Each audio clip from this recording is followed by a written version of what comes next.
Okay. Today's topic is going to be mitosis. I'm going to introduce a little bit about cell division, and then we're going to go through the steps of mitosis. So about 2 trillion cells are made by an adult human body every day. That results, corresponds to about 25 million cells per second. Just think about that. How many, like every second, 1,000, 25 million, 2, 1,000, 50 million, 3, 1,000, 75 million. It's crazy. All cells, as we know from the cell theory, going all the way back to chapter 4, all cells come from the division of pre-existing cells.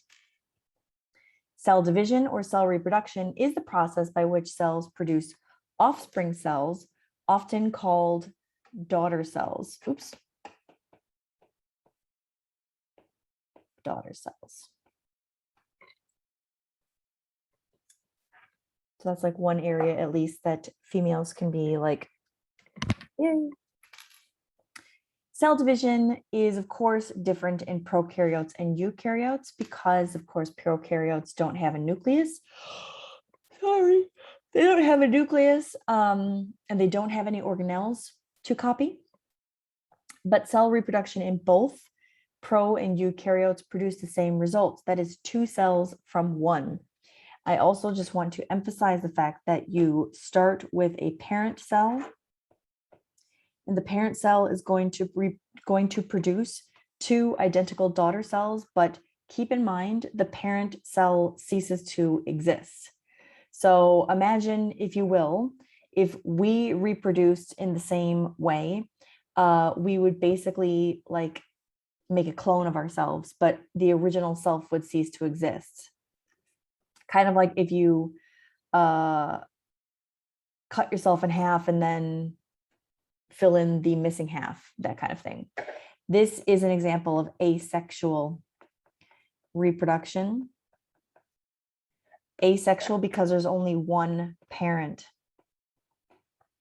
Okay, it's not sexual reproduction where you have 2 parents.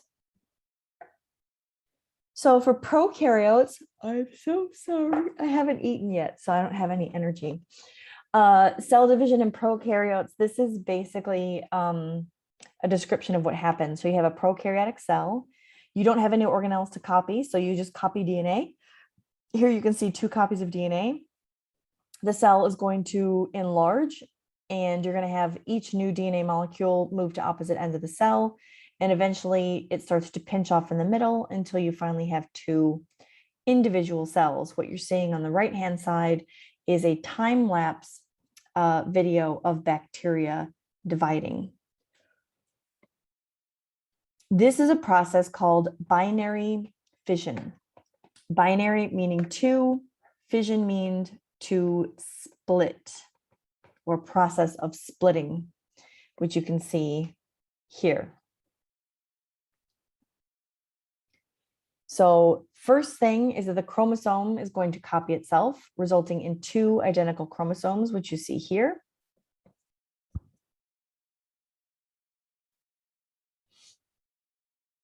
And number 2, the cell is going to grow to twice its original size until finally the cell wall starts to form in the middle and split into 2 cells. So sorry.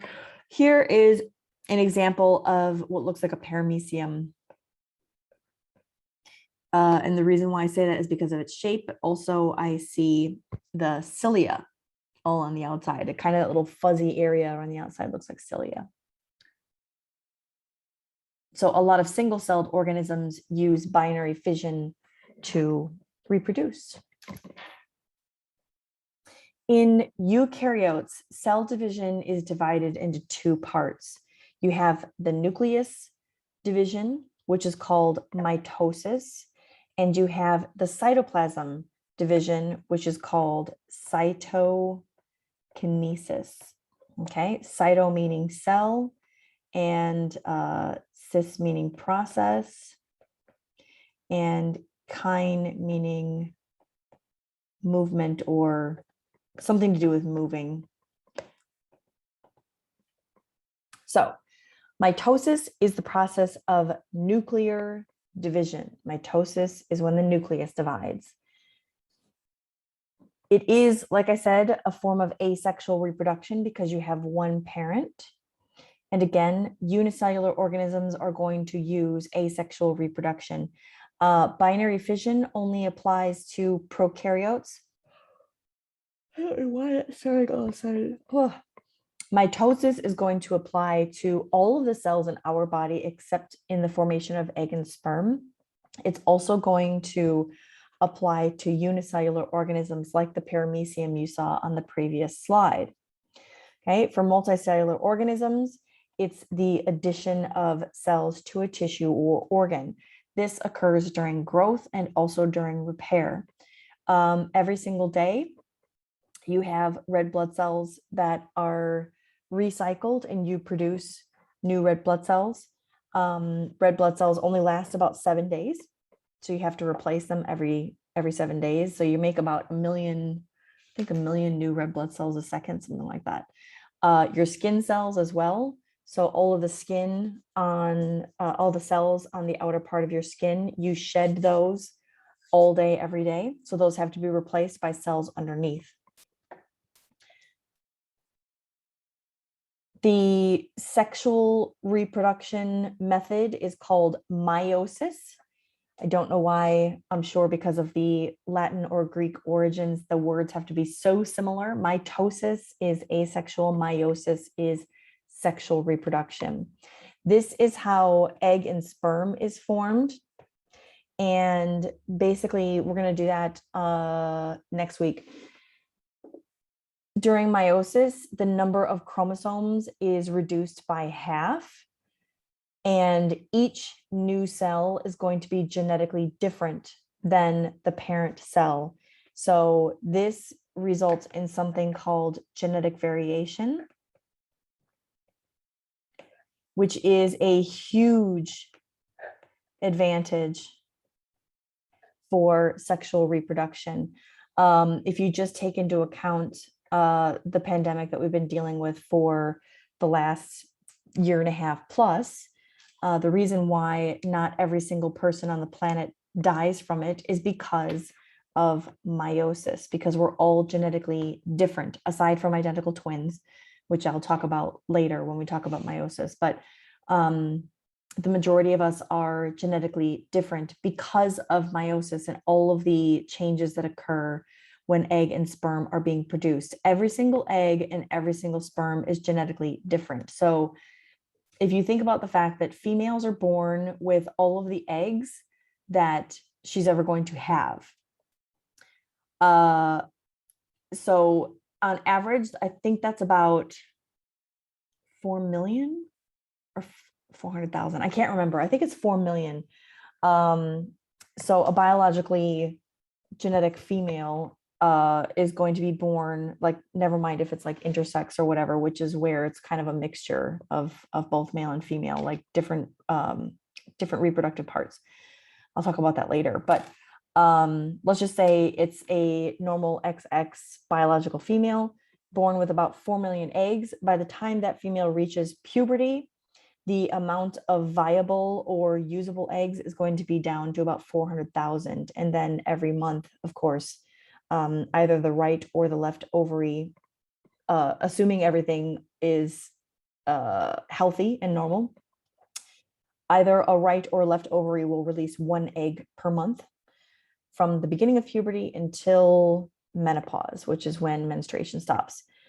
But every single one of those 400,000 eggs is genetically different. Now, take a biological XY male, on the other hand, when they don't produce any sperm until they reach puberty. So females are born with all the eggs they're ever going to have. Males don't start producing sperm until puberty hits, when the testosterone level gets high enough.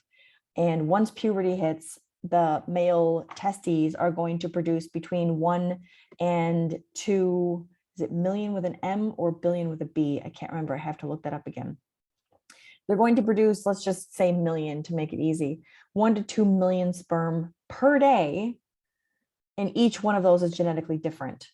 This is why you can read about animals that reproduce sexually, they can have, even like if it's 100 different offspring, not that humans would do this because we just don't have that many, but let's say cats or dogs or other animals that reproduce and have many different offspring at one time, every single offspring is different because of meiosis, right? So that's something that we'll talk about more when we deal with sexual reproduction.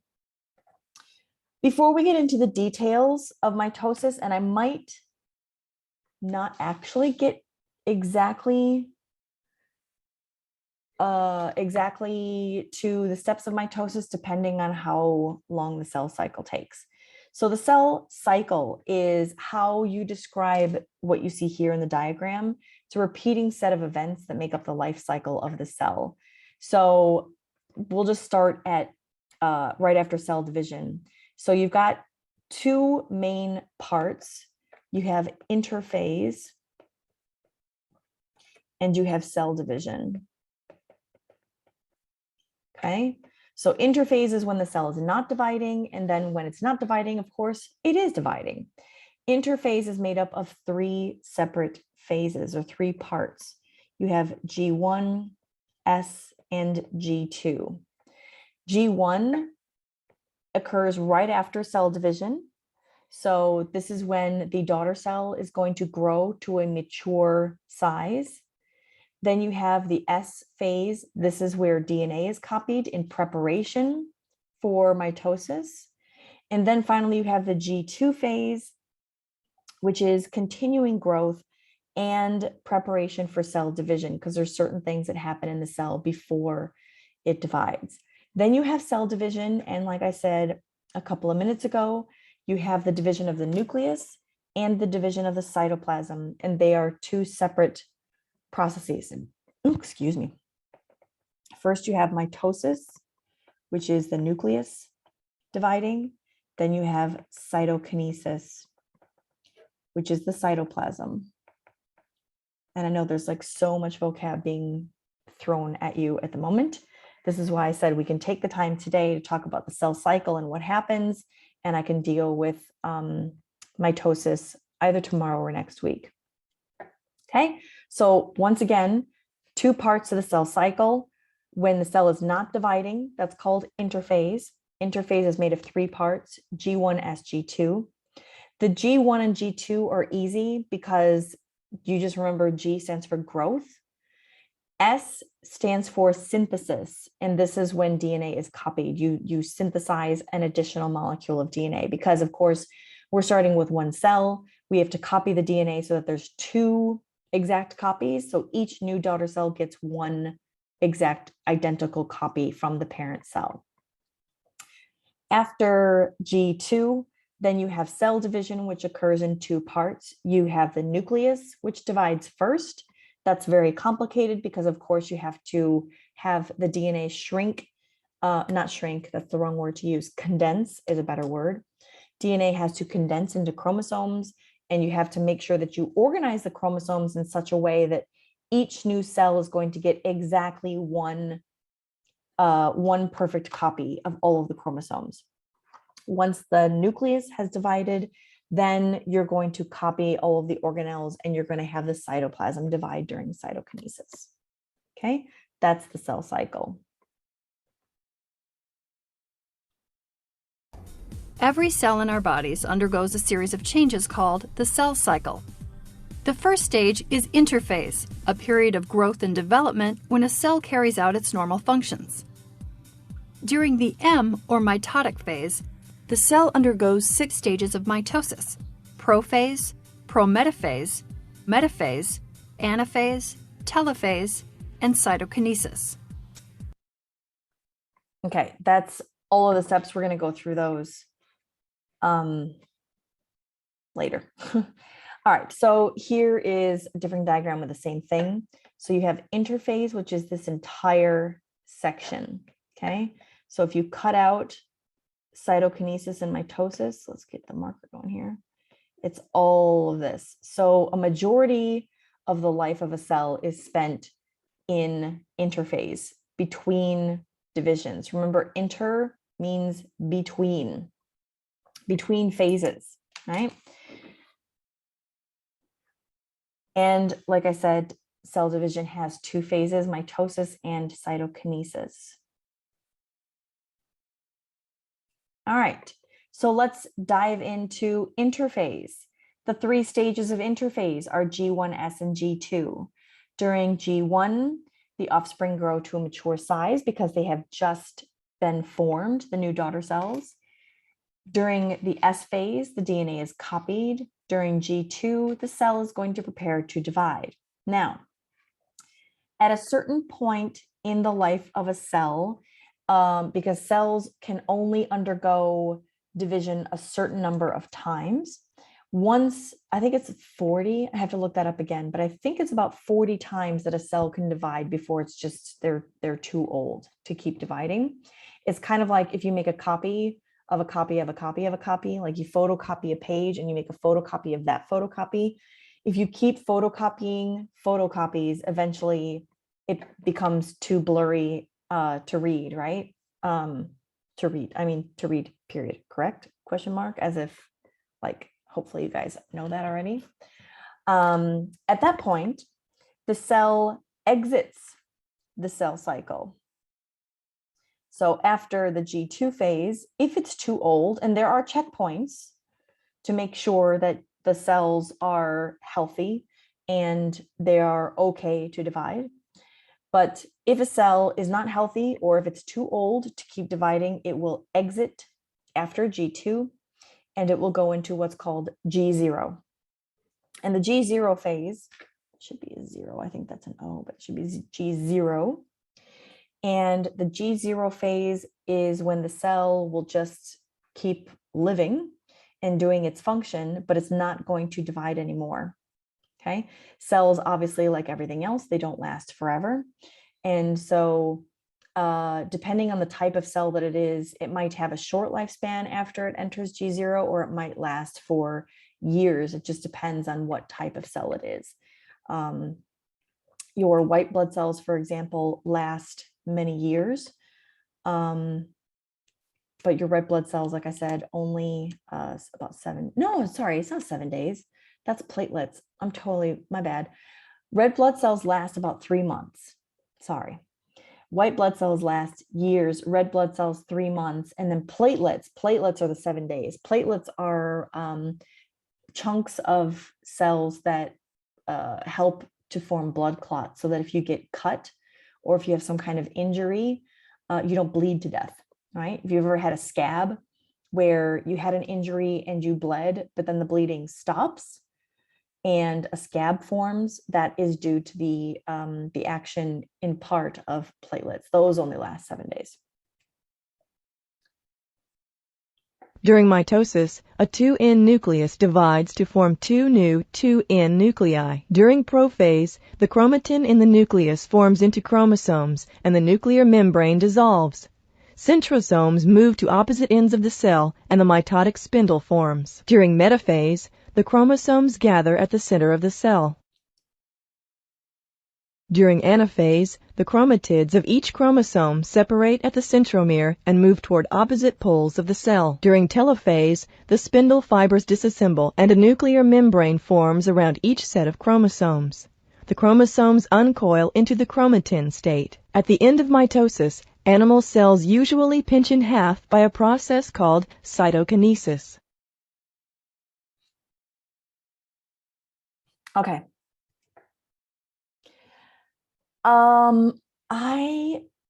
I know there's 20 minutes left.